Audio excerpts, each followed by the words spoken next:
Morning everyone. और आज मैं लेकर आया हूँ आप सबके लिए काफी अच्छी गवर्नमेंट जॉब वैकेंसी। और आज हम ऐसी दो वैकेंसीज के बारे में बात करने वाले हैं और उसमें से एक वैकेंसी काफी ज्यादा स्पेशल है क्योंकि वो फ्रेशर्स और फाइनल ईयर स्टूडेंट्स के लिए निकाली गई है, जिसके लिए आपको काफी टाइम से वेट था।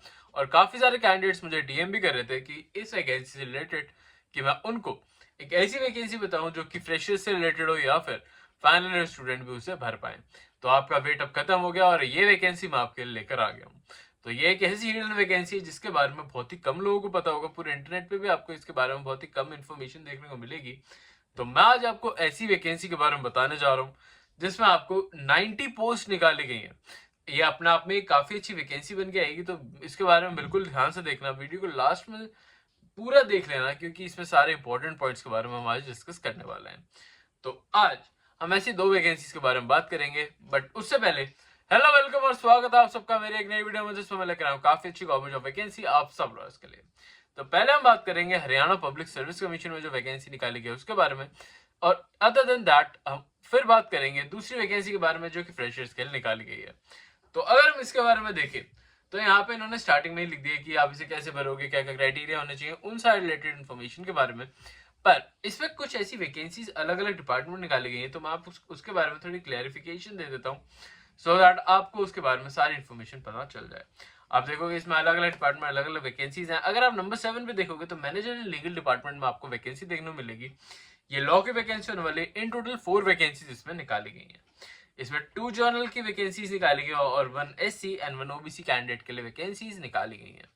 तो ये आपके लिए काफी अच्छी वैकेंसी बन जाती है। साथ में अब यहाँ पे देखोगे कि नंबर 9 और नंबर 10 मतलब सीनियर मैनेजर और मैनेजर की जो वैकेंसी है उसमें भी आपको 3 पोस्ट देखने को मिल रही है। तो ये इन टोटल 10 वैकेंसी आपको देखने को इसमें मिल जाती है। अब आप इन वैकेंसीज को डायरेक्टली बेसिस पे भर सकते हो अगर आप इनके क्राइटेरिया को फुलफिल कर रहे हो तो। और इसके क्राइटेरिया के बारे में मैं ज्यादा बात नहीं करूंगा, बस आपको एक ओवरव्यू देना चाहता हूँ सो दैट आपको इन वैकेंसीज के बारे में पता चल जाए और आप इन्हें जल्दी से जल्दी ढूंढ के इन वैकेंसीज को भर पाए। पर इससे पहले मैं आपको इसकी लास्ट डेट बता दूं जो कि होने वाली है 16 फरवरी 2026 की। उससे पहले पहले आपको इस वैकेंसी को भरना होगा, तो उसके बारे में ध्यान जरूर रखना। अगर आपने उसके बारे में ध्यान नहीं रखा तो आप इस वैकेंसी को नहीं भर पाओगे और ये मिस आउट हो जाएगी। तो इसका ध्यान रखते हुए इस वैकेंसी को जरूर भरना। साथ में आप क्राइटेरिया के बारे में अगर हम बात करें तो यहाँ पे देखोगे मैनेजर लीगल डिपार्टमेंट की वैकेंसी की क्राइटेरिया मैंने यहाँ पे खोल दिया। आप यहाँ पे देखोगे कि यहाँ पे ग्रेजुएट होने चाहिए, आपने बीएलएलबी या फिर एलएलबी करी होनी चाहिए विद रिकॉग्नाइज्ड यूनिवर्सिटी और मिनिमम आपकी सेकंड डिवीजन आनी जरूरी है। अगर आपकी सेकंड डिवीजन से भी कम है तो आप इस वैकेंसी को नहीं भर पाओगे। तो इसका ध्यान रखते हुए इस वैकेंसी को जरूर देखना। साथ में यहाँ पे आपको 2 इयर्स का रिलेवेंट एक्सपीरियंस आपको चाहिए होगा, तो उसको भी ध्यान में जरूर रखना। 2 इयर्स का रिलेवेंट एक्सपीरियंस आपके लिए काफी ज्यादा जरूरी हो जाता है इन द लीगल फील्ड में। यहाँ पे आप अपने किसी commercial organisation, government organisation, financial institution, bank drafting या फिर एग्रीमेंट या टीम रिलेटेड वर्क कराओ।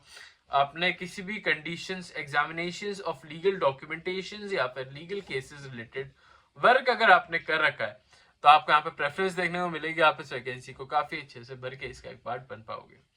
अब दूसरी वैकेंसीज के बारे में भी आप बात यहाँ पे देखोगे कि यहाँ पे भी एडिशनल में आपको एनएलबी को एडवांटेज दी जा रही है एनएलबी कैंडिडेट्स के लिए, मैनेजर और सीनियर मैनेजर पोस्ट के लिए। इसमें भी आपको 2 साल से लेकर 6 साल तक का एक्सपीरियंस मांगा गया है। तो ये भी आपके लिए काफी अच्छी वैकेंसी बनकर आ रही है। इन वैकेंसीज को बिल्कुल भरा कीजिए क्योंकि काफी ऐसी वैकेंसीज होती हैं जिनके बारे में अगर आप थोड़ी सी भी इंफॉर्मेशन लेके इन्हें भरने जाओगे तो आप इन वैकेंसीज को काफी अच्छे से भर के इनका एक पार्ट बन सकते हो। तो ऐसी वैकेंसीज को बिल्कुल मिस आउट मत करना। हम इनके बारे में और अच्छे से डिटेल में अगर आप जानना चाहते हो तो मुझे कमेंट में बताना सो दैट मैं आपको इससे रिलेटेड और भी इंफॉर्मेशन आपको बता पाऊँ। एग्जामिनेशन फीस से रिलेटेड भी इंफॉर्मेशन यहाँ पे आपको देखने को मिल जाएगी जो कि आपकी 250 रुपीज की होने वाली है और 1000 rupees for the remaining candidates के लिए। अब बात कर लेते हैं आज की दूसरी बड़ी वैकेंसी के बारे में जो कि निकाल रखी है आपकी सुप्रीम कोर्ट ऑफ इंडिया में।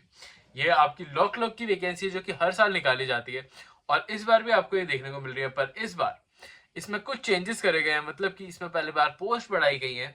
पहले ये पोस्ट आपको 30 या 40 देखने को मिलती थी, पर इस बार आपको ये 90 प्लस पोस्ट देखने को मिल रही है। साथ में आपकी सैलरी को भी इंक्रीज कर दिया गया है बाय 80,000 टू 1 लाख रुपीज। तो 1 लाख रुपीज की आपकी इसमें सैलरी होने वाली है पर मंथ की। और यह आपकी काफी अच्छी वैकेंसी है, कॉन्ट्रैक्चुअल बेस्ड वैकेंसी है, पर इसका जो भी आपका एक्सपीरियंस है वो काफी अच्छे से काउंट करा जाता है अगर आप किसी भी जुडिशरी एग्जाम के लिए जा रहे हो तो भी। तो हर एक फ्रेशर जो कि अभी फाइनल ईयर स्टूडेंट है या फ्रेशर है, वो इस वैकेंसी को बिल्कुल भर सकता है और ऐसे एक्सपीरियंस को बिल्कुल गेन कर सकता है। यहाँ पे आप देखोगे कि लॉ ग्रेजुएट होने चाहिए या फिर आपने BA LLB या फिर डिग्री अभी आप ले रहे हो तो भी आप इस वैकेंसी को भर सकते हो। यहाँ पे जो भी कैंडिडेट है इसके बारे में सारी इन्फॉर्मेशन दे रखी है कि आपके पास क्या क्या स्किल्स होनी चाहिए। तो आप यहाँ पे देखोगे कि आपके पास स्किल्स होनी चाहिए, राइटिंग एबिलिटी होनी चाहिए, आपके पास नॉलेज ऑफ कंप्यूटर होनी चाहिए, मतलब आपका कंप्यूटर चलाना आना जरूरी है। आपको जो भी रिलेवेंट आपका रिसर्चिंग टूल्स है वो आपको यूज करना आना जरूरी है इस वैकेंसी के लिए, तो उन पे ज्यादा ध्यान दीजिएगा। यहाँ पे आप देखोगे कि यहाँ पे रिसर्चिंग टूल्स के बारे में आपको इन्फॉर्मेशन भी दे रखी है, मतलब कि जो आपका SSC ऑनलाइन है, लेक्सिस नेक्सस है या फिर वेस्ट लॉज रिलेटेड आपको जो भी इंफॉर्मेशन है वो आपको यहाँ पे आनी जरूरी है। एज लिमिट के बारे में बात करें तो 20 ईयर्स से लेकर 32 ईयर्स तक की एज लिमिट आपको यहाँ पे देखने को मिल रही है। तो अगर आपकी एज 32 से कम की है तो आप इस वैकेंसी को बिल्कुल भर सकते हो, इसका एक पार्ट बन सकते हो। मेथड ऑफ सिलेक्शन के बारे में बात कर लेते हैं क्योंकि ये काफी ज्यादा इंपॉर्टेंट होने वाला है। मेथड ऑफ सिलेक्शन आपका 3 पार्ट्स में आपको देखने को मिलने वाला है। पहले आपका MCQs होंगे, सेकंड पार्ट आपका राइटिंग टेस्ट होगा और थर्ड आपका इंटरव्यू कंडक्ट कराया जाएगा। मैंने खुद भी एग्जाम काफी सालों पहले दिया था, तो मैं आपको ये बता सकता हूँ कि जो आपके MCQs होते हैं उसमें आपको काफी ज्यादा ध्यान रखना पड़ता है क्योंकि उसमें काफी ट्रिक क्वेश्चंस आते हैं, तो उसमें ध्यान जरूर रखना। और जो आपका रिटन एग्जामिनेशन कंडक्ट कराया जाता है वो भी आपका सेम डे पे ही कंडक्ट कराया जाता है। अब मुझे पता नहीं अगर आप कोई चेंज आया पर तब उसका सेम डे पे ही कंडक्ट कराया गया था, सो दैट आपका जो भी रिटन एग्जामिनेशन है वो काफी अच्छे से कंडक्ट कराया जाए और उसमें आपको जो भी क्वेश्चंस पूछे जाते हैं वो रिलेवेंट होता है आपके लीगल रिसर्चिंग से। तो वहां पे आपको एक पैरा भी दिया जाता है जिसमें आपको रिसर्च का यूज करके उसको क्लैरिफाई करना होता है, सिंप्लीफाई करना होता है, तो उससे रिलेटेड भी इंफॉर्मेशन आपको या फिर आपको प्रैक्टिस करके जाना होगा। अगर आप इससे रिलेटेड और इन्फॉर्मेशन जानना चाहते हो कि मेरा एक्सपीरियंस उसमें क्या रहा, कि मैंने उसमें और कौन कौन से ऐसे इंपॉर्टेंट चीजें देखी, तो आप मुझे कमेंट्स में जरूर बताना, मैं आपके साथ तो इन्फॉर्मेशन जरूर शेयर करूंगा। अब डेट ऑफ एग्जामिनेशन यहाँ पे आपको दे रखी है 7/3/2026 की, मतलब अब आपकी 7 मार्च 2026 की आपकी डेट दे रखी है। तो उससे पहले पहले आपको इस वैकेंसी को भर के अपने प्रिपरेशन को स्टार्ट कर देना होगा। यहाँ पे आपको जो भी एग्जामिनेशन फीस देखने को मिलेगी वो आपके 100 रुपीज की होने वाले, तो आपको इस वैकेंसी को बिल्कुल भर देना है। साथ में आपको यहाँ पे देखने को मिलेगा कि जो भी अनरिजर्व कैटेगरी कैंडिडेट्स हैं उनके लिए ये एप्लीकेशन फीस 750 रुपीज की देखने को मिल रही है। और 28 जनवरी 2025 को ये 26 को ये फॉर्म आपका निकाला गया है। तो आपको अब ये वैकेंसी को जल्दी जल्दी भरना होगा कि 7 फरवरी 2026 को ये वैकेंसी क्लोज कर दी जाएगी। उससे पहले इस वैकेंसी को भर देना। अगर कोई भी डाउट आता है तो मुझे कमेंट से बताना। आपको जो भी अपने इंपॉर्टेंट डॉक्यूमेंट्स हैं उन्हें काफी ध्यान से और अच्छे से अरेंज करके इसमें अटैच करना होगा, उसका ध्यान रखते हुए इस वैकेंसी को भरना है। यहाँ पे कोई डिक्लेरेशन फॉर्म भी दे रखा है जिसको आपको प्रिंट आउट निकाल के इसको भी भरना होगा। तो अगर आपको इसमें ये वैकेंसी पसंद आई तो मुझे कमेंट्स में बताना, और साथ में और इन्फॉर्मेशन के लिए भी मुझे कमेंट्स में बिल्कुल कांटेक्ट आप कर सकते हो। अभी के लिए चलता हूँ, मिलता हूँ कल आपसे फिर से एक नई जॉब, नई वैकेंसी, नई अपॉर्चुनिटी के साथ। तब तक के लिए बाय।